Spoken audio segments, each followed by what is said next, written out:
There is a specific kind of discomfort many of us know well but rarely speak about. It is the heaviness that settles in the lower belly after a meal, the subtle nausea that lingers for hours, the strange cold sweat that arrives without warning when something feels stuck deep inside our plumbing. You have felt it. You may have blamed it on age, on stress, or perhaps on a meal that simply did not sit right. But what if that feeling is your body sending a quiet warning that something chemical, something invisible, is unfolding every time you reheat a plate of yesterday's food? What if the very act of saving dinner to enjoy tomorrow is, without your knowledge, turning a wholesome meal into a slow threat to the independence you have worked a lifetime to protect? The crisis we are talking about today is not dramatic in the moment. It does not arrive with sharp pain or a sudden collapse. It works the way rust works on an old iron bridge, quietly, persistently, over months and years. And because it works that slowly, because there is no single dramatic moment we can point to and say that is when my life changed, we have allowed it to become normal. We have allowed the reheated plate of rice on day 2, the reuse of warmed oil for frying, the reheated bowl of yesterday's greens, to become ordinary steps in a kitchen routine that no one ever thought to question. To understand why this matters so deeply, we have to look at what actually happens inside food when it is cooled, stored, and then warmed again. Rice is the perfect place to begin because rice is so common, so comforting, and so often left over. When cooked rice sits at room temperature for even an hour or two, a quiet migration begins. Bacterial spores known as Bacillus cereus, which survive the heat of the first cooking, begin to germinate. They wake up the way seeds wake after rain. They multiply in the warm, moist environment and they produce toxins. And here is the part that unsettles me every time I explain it to a family member. Reheating that rice will not destroy those toxins. High heat will kill the bacteria, yes, but the poisons they left behind are already heat-stable. They sit there in the food, waiting for you. This is the famous reheated rice syndrome that emergency rooms see every week, and the long-term concern is not just the immediate food poisoning episode. It is the cumulative inflammatory stress that repeated low-grade exposure places on a digestive system that, as we cross into our 60s and 70s, is no longer as resilient as it once was. When I explain this to a patient, I tell them the rice is the house, and the toxin is the wiring that has already been cut before the fire ever starts. You cannot reheat your way out of it. Here is the hidden cause that most kitchen wisdom misses. The danger in reheated food is rarely the food itself. It is the chemical transformation that happens between the first heat and the second. Consider the bottle of cooking oil sitting by the stove. The first time you heat it, the oil breaks down a little, releasing volatile compounds you can smell. The second time, the third time, the 10th time, those breakdown products accumulate. Researchers have measured the release of toxic aldehydes from oils that are reheated, especially polyunsaturated seed oils like sunflower, corn, and soybean oil. These aldehydes are not just a respiratory nuisance. They are inflammatory at the level of the cell, and chronic exposure has been linked in laboratory studies to the kind of damage that sets the stage for cancer over time. Every Friday night when that oil is poured back into the pan for one more batch of fries or one more stir-fry, we are quietly feeding our family compounds our grandparents never knew existed. When you understand how aldehydes accumulate in reheated fats, you will see why so many careful households have joined our community by subscribing to receive these weekly health blueprints, so that the smallest kitchen choices stop becoming silent risks. Now we must talk about vegetables, because this is where most well-meaning advice goes wrong. Leafy greens like spinach, kale, and silver beet are loaded with naturally occurring nitrates. In the body, in small amounts, those nitrates are actually beneficial. But when cooked vegetables are stored in the refrigerator for days and then reheated, especially in covered containers, the bacterial environment changes. Certain bacteria can convert those nitrates into nitrites, and under the right conditions, nitrites can form nitrosamines in the stomach. Nitrosamines are among the most studied classes of chemical carcinogens anywhere in nutritional science. The risk is small per meal, but it is not zero, and when it is combined with a digestive system that is already slower, already burdened by years of medications and reduced acid production, the small risk adds up to something our bodies can no longer easily ignore. Picture the colon as the house's old plum. When the water runs clear, everything is fine.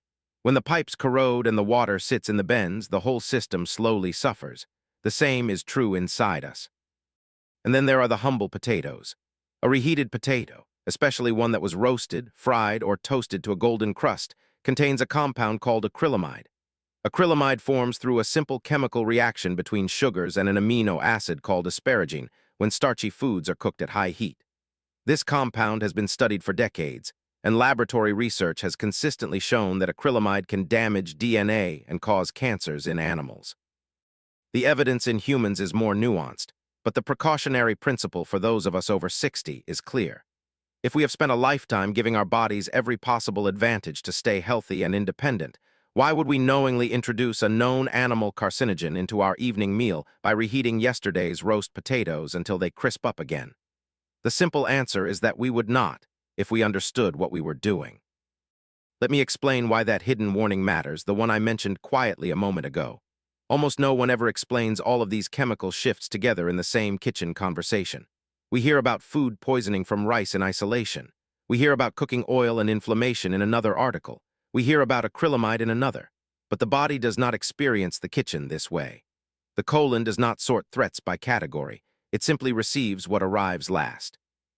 When we layer reheated rice on day 2, with leftovers that contain reheated oil, stored greens that may have converted some of their nitrates, and potatoes crisped to a golden brown, we are layering risks in a way the research papers never quite capture.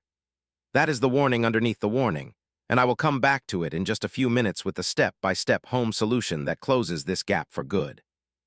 When you understand how the body's wiring protects itself, you will see why so many subscribers have made this channel a quiet morning ritual. By subscribing so they never miss the next blueprint, because the cost of one missed episode can be a habit that lingers for years. Let us walk through the dangerous mistake so many of us are making right now without realizing it. The mistake is not eating leftovers. Leftovers, when handled properly, are a wonderful way to save money, reduce waste, and feed ourselves well. The mistake is in how we store them, how long we keep them, and how we reheat them. We leave rice on the counter for 3 or 4 hours after dinner because we do not feel like getting up. We pour cooled oil back into the bottle and keep it for next week. We cook a pot of greens on Sunday and reheat them every evening through Wednesday.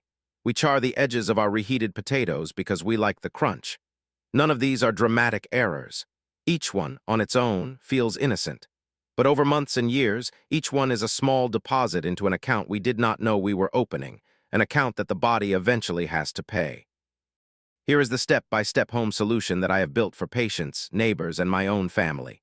First, refrigerate cooked rice within 1 hour of cooking.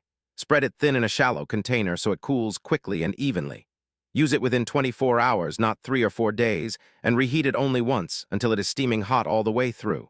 Second, treat your cooking oil as a one-use resource for high-heat cooking.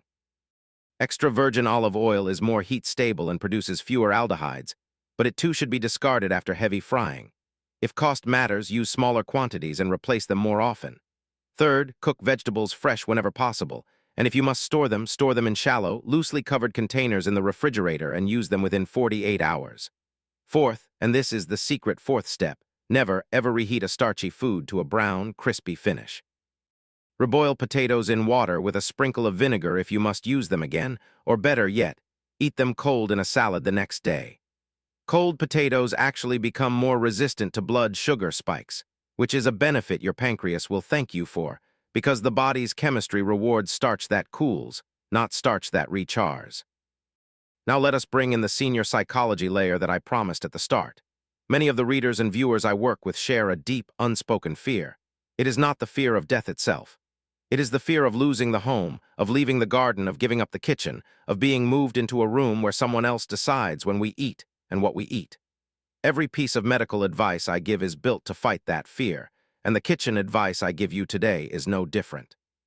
When you store food correctly, when you refresh your oils, when you respect the chemistry of vegetables and starches, you are doing far more than protecting your cells. You are protecting your morning walk, your grandchild's visit on Sunday, your freedom to drive yourself to the market on Wednesday. You are keeping your dignity in the place where dignity is built every day, which is the home kitchen. There is a clinical nuance I want to teach you, because understanding it will change the way you approach every piece of health guidance you hear for the rest of your life. Most modern medicine, especially the kind we see advertised on television, focuses on treating symptoms. It addresses the bloating after it begins, the nausea after it arrives, The inflammation after it has already settled into the lining of the colon. We are going to take a different approach because we are not just patients in this conversation. We are the chief executive officers of our own health. We are going to focus on restoring function. Your body has not failed you. It has slowed down. The digestive acid in your stomach is less concentrated than it was at 30. The motility of your colon is gentler, the peristaltic wave less forceful. The liver processes toxins more slowly, and the kidneys filter with less reserve. These are not failures. They are the natural changes of a system that has served you faithfully for 7 or 8 decades. The respectful response is not to overwhelm that system with reheated chemical residue. The respectful response is to feed it freshly prepared food, cooked once, served with care, and stored with the same care you would give a treasured family recipe. Let us now build the permanent prevention plan the way we would build a maintenance schedule for a beloved old house. First, cook only what you will eat at that meal. I know this is hard. Many of us were raised to cook for an army because our parents did not know when the next meal would come. But the modern kitchen, the modern refrigerator, the modern weekly shop changes everything. Smaller portions, cooked fresh, eaten together, is the foundation. Second, if you must cook ahead, label and date every container. A simple piece of masking tape with the day written on it removes all guesswork from the fridge. 3 days and out without exception. Third, choose your reheating method with intention. Steam is gentler than the microwave. A fresh pour of olive oil on a cold vegetable beats a microwave cycle every time. Fourth, replace this knowledge with something even more powerful, the habit of asking for every leftover. Did this sit at room temperature? How long was it covered? And is it day 1, 2, or 3? These 4 questions, asked every time, will protect your colon the way a smoke detector protects a sleeping family. When you commit this 4-question habit to memory, you will understand why so many thoughtful neighbors have flagged this channel by subscribing. Because a single habit like this, repeated over 1,000 meals, is worth more than any supplement on the shelf. It is time, finally, to reveal the hidden warning I planted at the top of this conversation. We asked why it matters that reheated rice, reheated oil, reheated greens, and reheated potatoes, each with its own small risk, are discussed so often in isolation. The deeper warning is this. When reheated rice brings Bacillus cereus toxins into a colon whose motility has slowed. When reheated oil brings aldehydes into a stomach whose acid has weakened. When reheated greens bring nitrosamine precursors into a liver whose detox pathways are tired. And when reheated potatoes bring acrylamide into a body whose DNA repair has aged, the threats do not just add. They multiply. Each one makes the cell a little more vulnerable to the next. That is why the small daily habits of the kitchen matter more than any single dramatic exposure. The danger is not the reheated portion. The danger is the cumulative reheated portion, day after day, year after year, in a body that is quietly losing its reserve. And the protection is the 4-question habit I just gave you, asked every time you open that refrigerator door. Let me bring everything together with a final image. Imagine the house of your body with its pump, its plumbing, its electrical wiring, its scaffolding of bone, all running faithfully for more than 70 years. Imagine the kitchen, the warmest room in that house, where the smell of yesterday's dinner still hangs faintly in the air. Now imagine that everything we have discussed today is simply a matter of respect for that kitchen and that house. The chemistry of reheated rice, the aldehydes in poured-back oil, the nitrosamine potential in stored greens, the acrylamide in re-crisped potatoes, none of this is meant to frighten you into white-knuckled anxiety. It is meant to inform the CEO of your health, which is you, sitting in your kitchen this evening deciding what will be cooked, what will be stored, and what will be thrown out with gratitude instead of guilt. You came to this message because something in that RSD paragraph resonated with a feeling in your own belly, a heaviness, a pressure, a quiet suspicion that something you have been doing for years might not be serving you as well as it once did.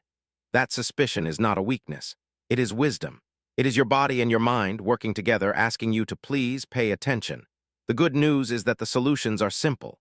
They are kitchen-level simple. They do not require expensive supplements, exotic equipment, or a long list of forbidden foods. They require a shallow container, a tape label, a smaller bottle of oil, and the loving habit of cooking fresh in modest portions. If you take only one thing from today, let it be this. The bridge between today's quiet discomfort and tomorrow's emergency surgery is built one reheated plate at a time. But that same bridge can be dismantled, one fresh meal at a time in your own home, with your own hands, with your own dignity fully intact. Stay home, stay well, Stay the CEO of your own kitchen.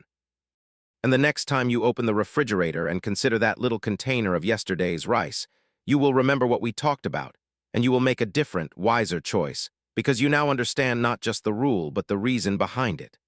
That is the heart of medicine I practice, and it is the heart of the work we share together, one kitchen, one meal, one life at a time.